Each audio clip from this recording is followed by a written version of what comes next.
Hey, good evening, folks, and welcome to the 6 o'clock news on SBYnews.com. I hope you're enjoying these broadcasts that we're putting out. It seems like everybody does. There might be a couple that don't. We know who they are. Joe Valerio is a delegate that is trying to fight the legislation that Norm Conway and Jim Mathias have presented with the delegates here in the state of Maryland. Folks, this guy's trying to fight it. We put up a phone number for you to contact them. We're going to put up another one because apparently, conveniently, his number, his 800 number, only works in his district. So we're trying to find another phone number. Once we get it, we'll get it to you. We'll put it up there in the post, and hopefully you make some phone calls. We all showed our concern towards Sarah Foxwell and what Thomas Leggs had allegedly done to this young child. Please, let's stick together. Let's finish this thing out. We've started something. Our delegates, our government officials have heard us. They care. They want to make a difference.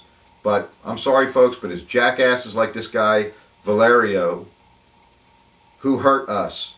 You know, we need to vote out these incumbents and get these people out and get some new people in, because I don't know where this guy's head is, but it's certainly not where the sun shines.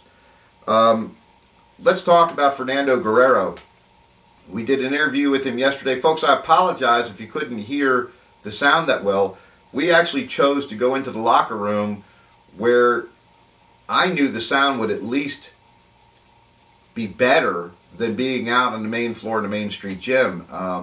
Too much background noise out there for sure. But secondly, Fernando talks very soft.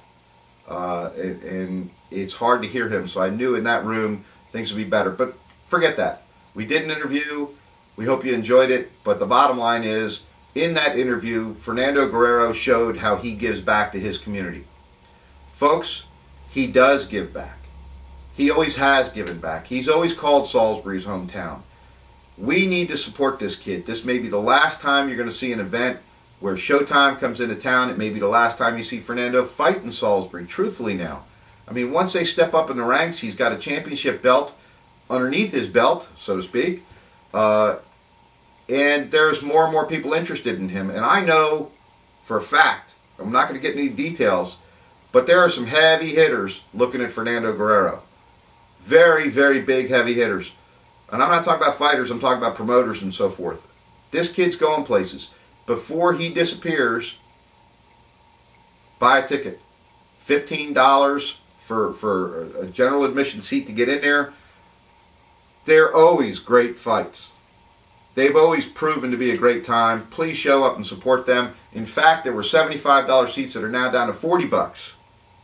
So, and they're awesome seats. You ought to really consider those as well.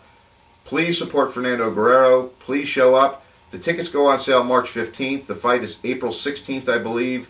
And there's several great fights on the card. A lot of undefeated people that are going to be there fighting. Let's show our support, because we need to prove we can give back. We also can prove to the rest of the world who Salisbury and what Salisbury, Maryland is all about. The last time Showtime came, they were overwhelmed with the audience, the crowd that showed up. You couldn't hear in that place, it was so loud. I was amazed that they could actually broadcast that and separate the sound. But anyway, he's a great fighter. Let's support him. Please consider that. I put up a post today about 85 jobs getting cut. We got some comments that came in that were giving me a hard time because we didn't say that it was Annapolis and not Salisbury. Folks, you need to read these articles. We put up 2-3 paragraphs and then read more here, or go here to read more. The reason we do that is because we don't want to be so verbose. We want to put up topics that we think you may be interested in. If you are and you want to read more, you read more. But in the third paragraph of this article, it talks about Annapolis and this happening in Annapolis.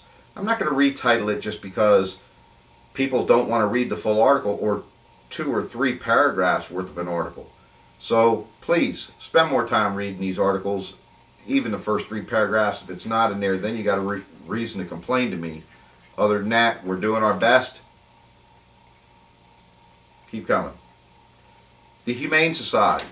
I want to talk a little bit about them. Over the winter, we had some issues with the Humane Society not going out and inspecting certain homes and animals that were out in the cold in below freezing temperatures. Linda Lugo claimed that there was legislation that wouldn't allow her to do so. We researched that, found out she was inaccurate. We contacted her back and told her that that's just not the case. They have every right to do so. We then found out after the fact that some other people called into the Humane Society with the same kind of complaints, and again they refused to go out because of legislation that we had just proven to be wrong. In fact, so much so that Stacy Sakai, who's a very good friend of mine from 47 News, had followed up on an animal that was on the west side of Salisbury that she complained about several times. I mentioned it to Linda myself. Folks, because of the cold temperatures and so forth, this animal has passed. Okay? The Humane Society is claiming that because of budget cuts they can't follow through with these kind of things as much as they used to in the past.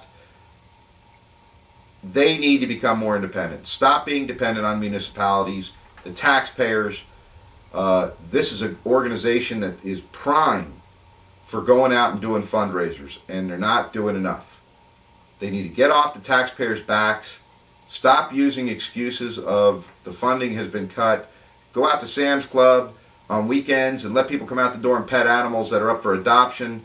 Make some changes over there, Linda. We need to see some more positive stuff coming from the Humane Society, and it needs to start now. The marijuana post we put up yesterday, 121 comments so far. I had no idea this thing would bring in so many comments. The interesting part, or most interesting part, is that the comments were in favor of legalizing marijuana. Surprised the heck out of me. Anyhow, it is what it is. Laura, Local Owners Restaurant Association. My wife and I attended that event this past weekend. It was fabulous. In fact, it was oversold, I think. They had to bring this thing through all the banquet rooms and then into the dining room, and even so much so that it went out to the bar area, and they were setting up additional tables next to the booths that were in the bar area. It was a heck of a turnout. I think everybody enjoyed themselves. Randy Lee Ashcraft was there singing. It was a good time had by all. Folks, that's it for today. We are going to see you Wednesday. Enjoy this beautiful weather that we've been having Sunday through Tuesday already. Can you imagine this? I hope it just keeps getting better. But I thank you for being here. I'll see you Wednesday. Have a good night.